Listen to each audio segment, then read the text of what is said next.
This, of course, is just going to fuel that angst and anxiety with this uncertain outcome. The full results of the 2024 provincial election in BC may not be known for another week.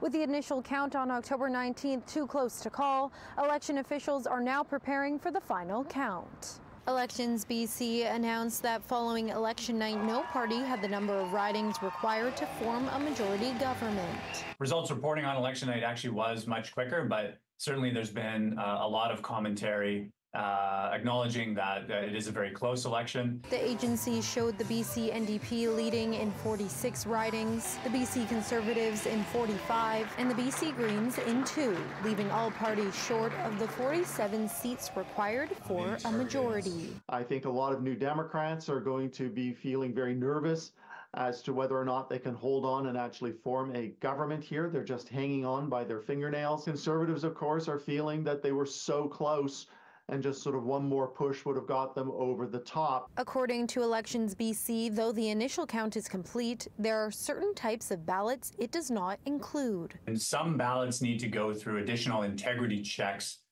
before being counted to make sure that the voter was eligible to vote and that they only voted once.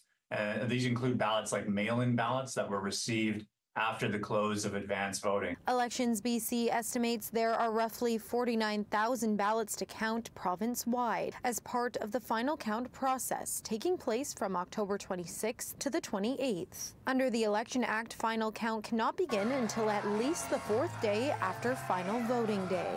Elections BC says district electoral officer recounts will also be taking place during this time. One in the Wanda Fuca Malahat electoral district and one in the Surrey City Centre electoral district. The reason they're happening is because the difference between the top two candidates in those districts is 100 votes or fewer. Political commentator Hamish Telford says in the meantime, both parties will likely start communicating with the Greens, as they could potentially hold the balance of power in the legislature. And they will start those conversations tentatively this week, I imagine, while we wait for more definitive results. In Vancouver, Lauren Stallone, City News.